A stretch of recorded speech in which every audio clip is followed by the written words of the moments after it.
Les prophètes ont prédit en détail de nombreuses choses concernant le Messie des centaines d'années avant sa venue. Le prophète Ésaïe a prédit qu'il naîtrait de façon miraculeuse. Une vierge attendrait un enfant qu'on appellerait spirituellement parlant le Fils de Dieu.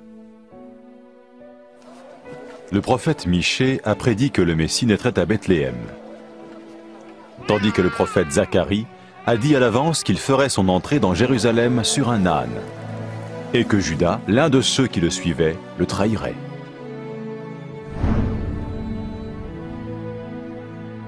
Ésaïe a prophétisé ce que le Messie ferait lors de sa venue.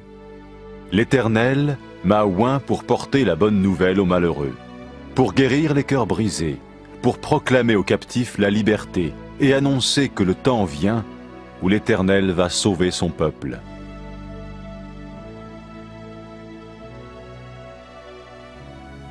Qui était donc le Messie? Au 1er siècle vint un prophète appelé Jésus. Certains pensèrent qu'il était celui dont parlaient les prophètes. Est-ce possible? Sa vie a-t-elle accompli ce qu'on avait prédit de lui? Jésus était-il plus qu'un prophète? Michée 5, verset 2. Et toi, Bethléem Ephrata, petite entre les milliers de Juda, de toi sortira pour moi celui qui dominera sur Israël, et dont l'origine remonte aux temps anciens, au jour de l'éternité. Malachie 3, verset 1. Voici, j'enverrai mon messager, il préparera le chemin devant moi. Ésaïe 7, verset 14. C'est pourquoi le Seigneur lui-même vous donnera un signe. Voici une vierge sera enceinte, et elle enfantera un fils. Ésaïe 9, verset 6. Car un enfant nous est né, un fils nous est donné, et la domination reposera sur son épaule. On l'appellera admirable, conseiller, Dieu puissant, Père éternel, Prince de la paix. Ésaïe 53, verset 1. Qui a cru à ce qui nous était annoncé? Qui a reconnu le bras de l'Éternel? Il s'est élevé devant lui comme une faible plante, comme un rejeton qui sort d'une terre desséchée. Il n'avait ni beauté ni éclat pour attirer nos regards, et son aspect n'avait rien pour nous plaire. Méprisé et abandonné des hommes, homme de douleur et habitué à la souffrance. Semblable à celui dont on détourne le visage, nous l'avons dédaigné et nous n'avons fait de lui aucun cas. Cependant, ce sont nos souffrances qu'il a portées, c'est de nos douleurs qu'il s'est chargé, et nous l'avons considéré comme puni, frappé de Dieu et humilié. Mais il était blessé pour nos péchés, brisé pour nos iniquités. Le châtiment qui nous donne la paix est tombé sur lui, et c'est par ses meurtrissures que nous sommes guéris.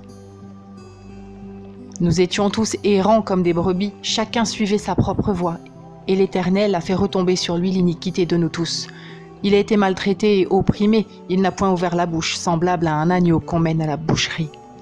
À une brebis muette devant ceux qui la tondent, il n'a point ouvert la bouche. Il a été enlevé par l'angoisse et le châtiment, et parmi ceux de sa génération qui a cru qu'il était retranché de la terre des vivants, et frappé pour les péchés de mon peuple. Eh bien, qui donc prétends-tu être?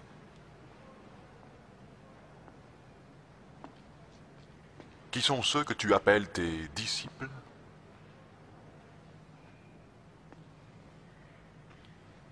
Beaucoup disent que tu accomplis des miracles.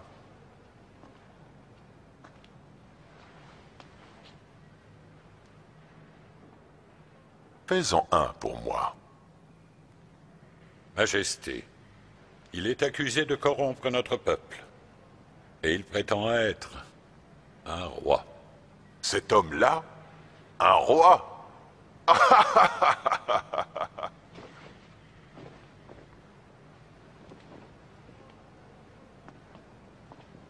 Votre Majesté...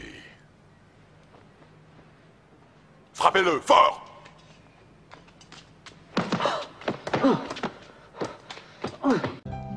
On a mis son sépulcre parmi les méchants, son tombeau avec le riche, quoiqu'il n'eût point commis de violence et qu'il n'eût point de fraude dans sa bouche.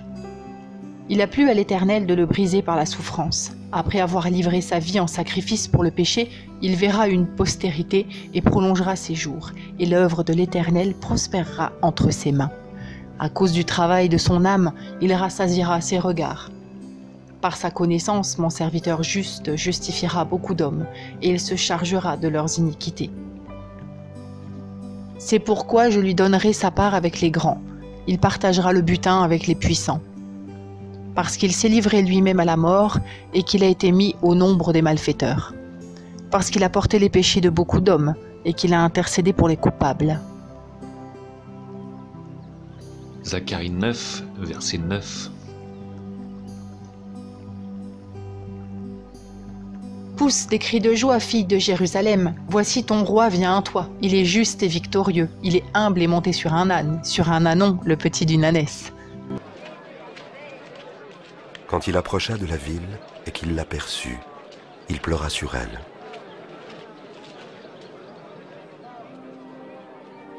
Si seulement tu avais su comment trouver la paix, mais à l'heure qu'il est, cela t'est caché. Maintenant, des jours viendront où tes ennemis établiront contre toi des ouvrages de siège, te cerneront de tous côtés, et ils te détruiront complètement. Ils tueront tes enfants, et ils ne laisseront pas en toi pierre sur pierre parce que tu n'as pas reconnu le temps où tu as été visité. Il annoncera la paix aux nations et il dominera d'une mer à l'autre, depuis le fleuve jusqu'aux extrémités de la terre. Zacharie 12, verset 10. Et ils tourneront les regards vers moi, celui qu'ils ont percé. Ils pleureront sur lui comme on pleure sur un fils unique. Zacharie 11, verset 12.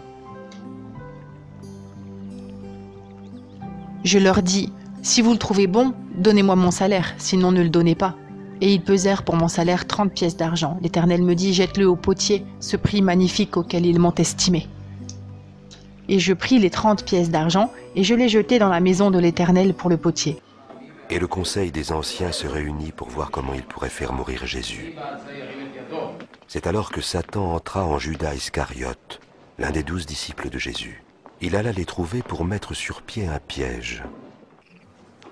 Judas Iscariote trahit Jésus pour 30 pièces d'argent. Psaume 22, verset 16. Ils ont percé mes mains et mes pieds, je compterai tous mes os. Ils me contemplent, ils me regardent. Ils partagent entre eux mes vêtements, ils tirent au sort ma tunique. Et Jésus fut crucifié entre deux voleurs, selon ce que les prophètes avaient annoncé plusieurs centaines d'années auparavant.